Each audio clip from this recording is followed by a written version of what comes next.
অন্ধকাৰ কাৰাগাৰত জ্যোতিৰ প্ৰকাশ কৰি অৱতাৰ হোৱা নাৰায়ণৰ শিশুৰূপ দেখি বসুদেৱ পৰম স্তম্ভিত হয়। তেওঁকেই নাৰায়ণ বুলি ভাবি কৃতাঞ্জলি কৰি স্তুতি কৰিলে এনেদৰে: জানিলো সাক্ষাতে তুমি পুৰুষ পুৰাণ,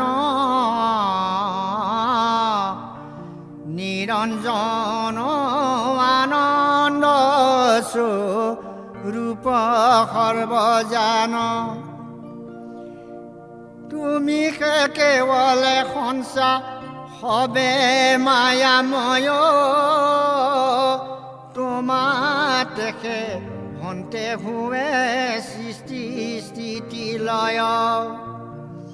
ব্ৰহ্মাৰূপে সজা পালা বিষ্ণুৰূপ ধৰি, ৰুদ্ৰৰূপে নিয়াসবে জগত সংহৰি। খন্দিবাক লাগি প্ৰীতি মহাভাৰ, মোহৰ গৃহত আশী ভৈলা অৱতাৰ। শুদ্ধ সত্যমনৰ বসুদেৱৰ অন্তৰত ব্ৰহ্মজ্ঞান উদয় হ'ল। তেওঁকেই ভাবিলে, তুমিয়েই পুৰুষ পুৰাণ,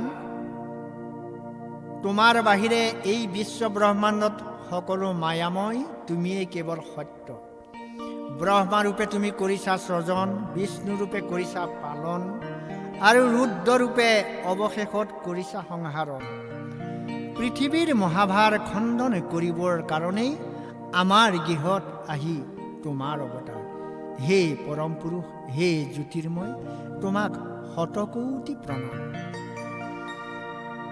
ব্ৰহ্মজ্ঞানৰ মাজতো পুত্ৰ স্নেহৰ মায়াই পুনৰ তেওঁ মোহিত কৰিছে। শংকিত হ'ল অসুৰ ৰাক্ষসৰ ভয়ত, সেয়েহে তেওঁ পৰম পুৰুষক নিবেদন কৰিছে। ৰাজা বোলাই ফুৰে দৈত গণ কোটি কোটি, সিটো দৈত সেনা মাৰি কৰিবা নিগুটি। দুষ্টক সংহৰি থাপি মহাপুণ্য পথ, উৰে বাহা প্ৰভু ভকতৰ মনোৰথ। ও তোমাৰে সে ভকতিত ভুকুতি মুকুতি, কৰিলন্ত বসুদেৱে আনো নানা স্তুতি। ও কংসৰাইক দৰে টান থিৰনো শিকায়, কৃষ্ণ কবুলন্ত শুনা প্ৰভু অভিপ্ৰায়। জগতত দুষ্ট দৈত্য দানৱ সকলোৱেই অহংকাৰত মত্ত হৈ সকলোকে অত্যাচাৰ অনাচাৰ আৰু উৎপীড়ন কৰি আহিছে। সেই সকলোকে তুমি সংহাৰ কৰি পুণ্যপথ প্ৰচলিত কৰিবা।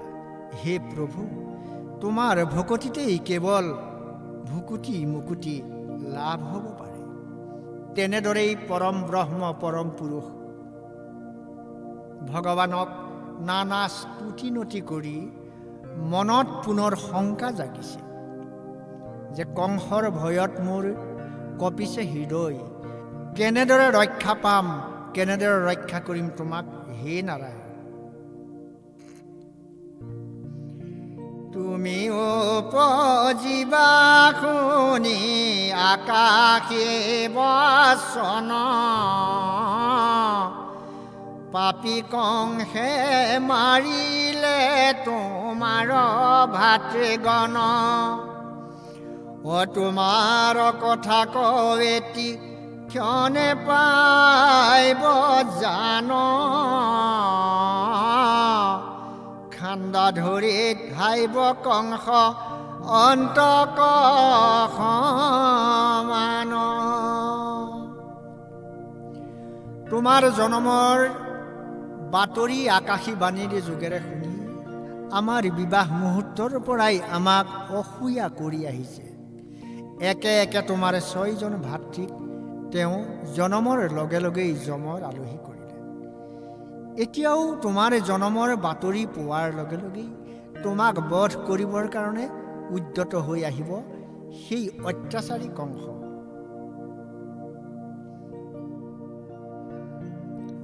সকলো মহাপুৰুষৰ লক্ষণ দেখি তেওঁকেই পৰম পুৰুষ ভগৱান বুলি জানিব পাৰিলে বসুদেৱে। কিন্তু পুনৰ মহাচন্ন হৈ পুনৰ ভগৱানক কাকুতি কৰিলে। ৰাম সাৱধানে থাকা প্ৰভু ভূয়াস চকিত পাপিষ্টক দৰে মোৰ থিৰনুহিচিত। এই বুলি বসুদেৱ মন আছে দৈৱকীয়ে পুত্ৰ মুখ দেখিল পাছে। পুত্ৰৰূপী নাৰায়ণক তেনেদৰেই মনৰ শংকা ব্যক্ত কৰি সাৱধানে থাকিবলৈ অনুৰোধ জনাই বসুদেৱ মৌন হৈ থাকিল। লাহে লাহে আই দৈৱকীও পুত্ৰৰ মুখ দৰ্শন কৰিলে। সেই অদ্ভুত বালক চতুৰ্ভুজ ৰূপী নাৰায়ণক দৈৱকীয়ে স্তুতি কৰিবলৈ ধৰিলে। মহাপুৰুষৰ চিহ্ন জানি মহাসতী পৰিতুতি কৰন্ত বিস্ময় হুয়াৱাতি। যিটো ব্ৰহ্মৰূপ নিৰাকাৰ নিৰঞ্জন তেন্তে তুমি সাক্ষাতে পৰম নাৰায়ণ। একোকালে মনুষ্যে মৃত্যুৰ নেৰাই হাত নকৰে ভকতি যাৱে মাধৱ তোমাত। তোমাৰ পাৱত যেবে কৰিলে আশ্ৰয় তেবে স্বস্থ হুয়া থাকে পৰম নিৰ্ভয়। হে প্ৰভু, তুমি এই ব্ৰহ্মৰূপ নিৰাকাৰ নিৰঞ্জন, তুমি এই সাক্ষাৎ নাৰায়ণ। মনুষ্যে কোনো কালেই মৃত্যুৰ হাত সাৰিব নোৱাৰে। যদিহে তোমাত ভকতি কৰে তেতিয়া তেওঁ অক্ষয় মুকুতি লাভ কৰিব পাৰে। তোমাৰ পাৱৰ আশ্ৰয়ৰ অবিহনে কাৰোৱেই নিস্তাৰ নাই। গতিকে অভয়দাতা তোমাৰ চৰণত আমি শতকোটি প্ৰণাম জনাইছোঁ। যেবে নষ্ট ভৈল লোক মহাপ্ৰলয়ত তুমি মাত্ৰ অৱশেষ থাকা অন্তত। দুনাই কাল ৰূপ হুয়া সজা নাৰায়ণ তোমাৰ চৰণে আবে পহিলো শৰণ। সৃষ্টিৰ প্ৰলয় বিলয়ৰ সময়ত তোমাৰ বাহিৰে অৱশেষ আনো কোনোৱেই নাথাকে। সেয়েহে বটপট শয়নকাৰী বাল মুকুন্দ ৰূপ ধৰি তুমি সৃষ্টিক পুনৰ নিয়মী নতুন সংসাৰৰ সংৰচনা কৰিছিলা স্বয়ম্ভুৱ মনুৰ দিনতে। বসুদেৱৰ দৰেই যদিও বা দৈৱকী মাতাৰ অন্তৰত ব্ৰহ্মজ্ঞান উদয় হৈছিল, তেওঁকেই পৰম ব্ৰহ্ম বুলি জ্ঞান আহিছিল। তথাপিও বৈষ্ণৱী মায়া আৰু যোগমায়া দুয়োৰে প্ৰভাৱতেই পুনৰ পুত্ৰ স্নেহত তেওঁ আপ্লুত হৈ মনলৈ ভয় আৰু শংকা পুনৰ জাগিল। ৰাম তোমাকে লাগি উদ বেগ কৰে মন, শংখ চক্ৰ গদা পদ্ম ঢাকা নাৰায়ণ। ও কংস ভয়ে কাম্পে অজ্ঞা নিৰমূৰ বুক, এতেকে বুলিয়া ভৈলা দৈব কিনিচুক। মাতৃৰ অপত্য স্নেহৰ আগত ব্ৰহ্মজ্ঞান তুচ্ছ হৈ পৰিলে। সেয়েহে কংসৰ ভয়ত মোৰ দেহ মন সকলো কম্পিত হৈ আছে। হে ভকতৰ ভয়হাৰী, তুমি মোক এই বিপদৰ পৰা পৰিত্ৰাণ কৰা। তোমাক যাতে ভগৱান বুলি মহাপাপী কংসই চিনিব নোৱাৰে, তাৰ কাৰণে শংখ চক্ৰ গদা পদ্ম সেই চাৰি বিভূতি লুপ্ত কৰি দিব্য প্ৰকাশ আৰু দিব্যৰূপ লুকুৱাই শিশুৰূপ ধৰি মোৰ কোলালৈ আহা। অন্যথাই তোমাৰ 6জন জ্যেষ্ঠ ভাতৃৰ দৰেই তোমাকো সংহাৰ কৰি মোৰ কোলা চিৰদিনলৈ শূন্য কৰিব। হে জগত পিতা, তুমি মোক এই দুখৰ পৰা পৰিত্ৰাণ কৰা। তেনেদৰে স্তুতি নতি কৰি জননী দৈব্যকীও মৌন হৈ থাকিল। ভকতৰ ভয়হাৰী ভগৱানে দৈব্যকী মাতাক আৰু পিতা বসুদেৱক সান্তনা জনাবৰ কাৰণে এনেদৰেই তেওঁ ব্যক্ত কৰিলে। সংস্থাপনাৰ্থায় ধৰ্মস্য প্ৰচমায়ে তৰস্য, অৱতীৰ্ণো হি ভগৱানম অংশেন জগদীশ্বৰ। জগতৰ পৰা সকলো অধৰ্ম বিনাশ কৰি ধৰ্মক প্ৰতিষ্ঠা কৰি জগতত শান্তি প্ৰতিষ্ঠা কৰিবলৈ জগদীশ্বৰ নাৰায়ণেই ভগৱানৰ ৰূপেৰে অৱতাৰ গ্ৰহণ কৰে। পিতৃ মাতৃৰ মনৰ ভয় শংকা সকলো দূৰ কৰিবলৈকে শিশুৰূপী নাৰায়ণে পিতৃ মাতৃৰ প্ৰতি ব্যক্ত কৰিলে পূৰ্বজন্মৰ কাহিনী। হে নশুনি হাঁহি মাতিল চক্ৰ পানী, উপৰি জন্মৰ কথা শুনা দুয়ো প্ৰাণী। পূৰ্বত আছিলা তুমি কৃষ্ণী নামে সতী, বসুদেৱ আছিলা সুতপা প্ৰজাপতি। হে পিতৃ মাতৃ, তোমালোকে পূৰ্বৰ জন্মৰ কাহিনী শুনা। মাতৃ দৈৱকী পূৰ্বজন্মত আছিল কৃষ্ণী নামেৰে সতী আৰু পিতা বসুদেৱ আছিল সুতপা প্ৰজাপতি। সৃষ্টি কৰে বাক ব্ৰহ্মা দুই কোৱা দেখিলা, শুনি দুয়ো প্ৰাণী ঘোৰ তপ আচৰিলা। সহিলা হিম মহা ৰৌদ বৃষ্টি বাট, বায়ু ভক্ষে থাকা কত ভুঞ্জি প্ৰকাপাত। সৃষ্টি কৰিবৰ কাৰণে ব্ৰহ্মাদেৱে দুয়োজনকে আদেশ কৰিলে। সেয়েহে তোমালোক দুয়োজনে ঘোৰ তপস্যা আৰম্ভ কৰিলা।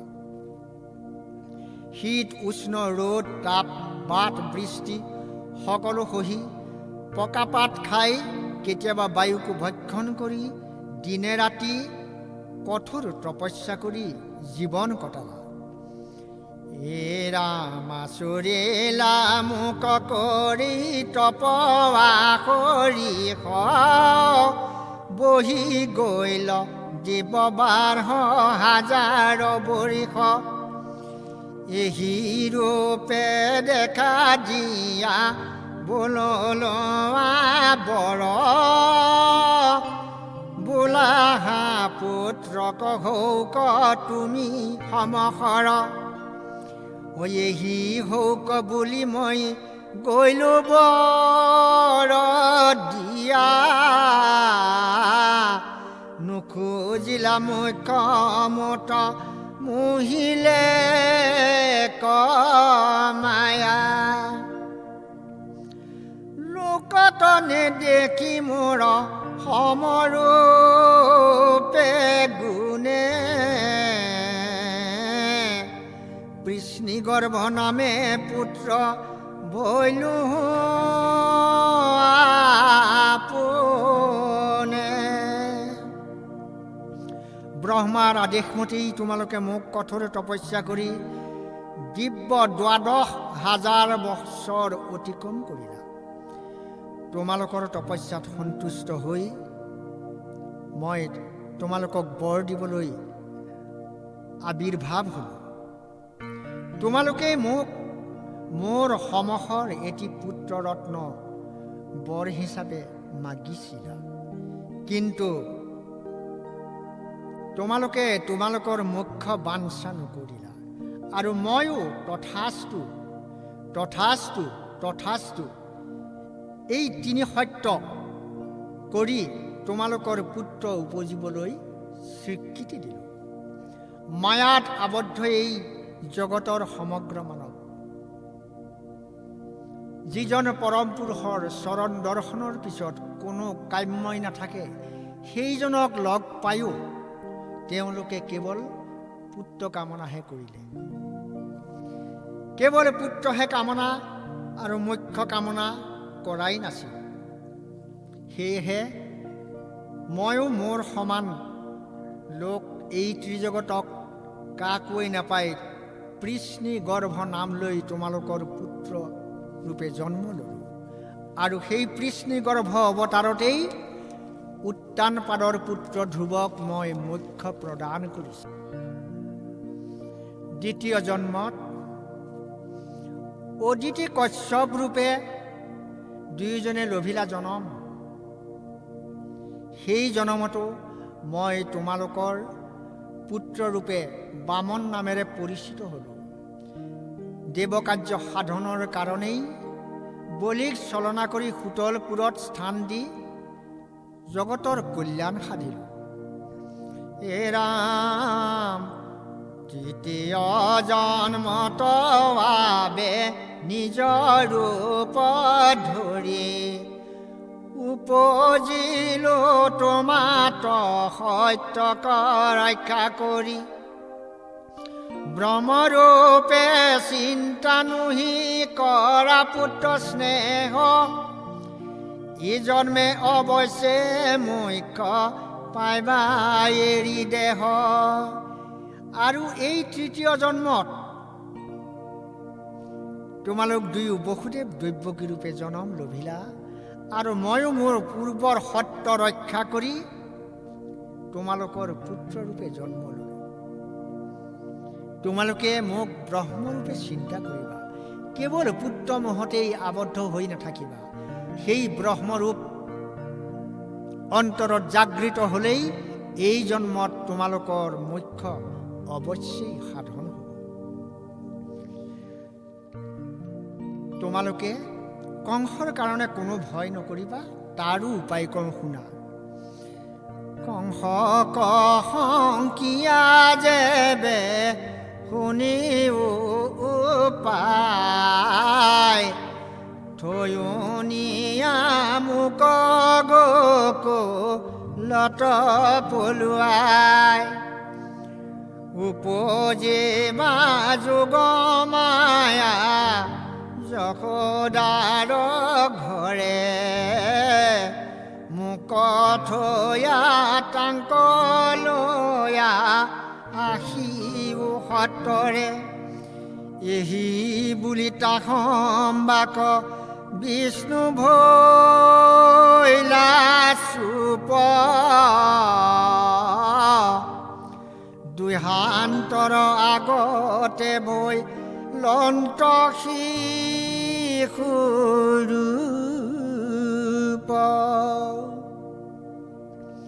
কংসৰ কাৰণে তোমালোকে কোনো চিন্তা কৰিব নালাগে। তোমালোকে মোক লৈ যোৱা গোকুলৰ নন্দৰ পত্নী যশোদাৰ গৰ্ভত যোগমায়াই লভিছে জনম। সেই যোগমায়াক কোলাত লৈ মোক শুৱাই থবা নন্দৰাণী যশোদাৰ কোলাত। প্ৰকৃতিৰ সকলো সত্তাই তোমাক কৰিব সহায়, আগবাঢ়া বসুদেৱ গোকুলৰ ফালে। তেনেদৰে সকলোকে সান্তনা বাণী জনাই নাৰায়ণ অদৃশ্য হ'ল।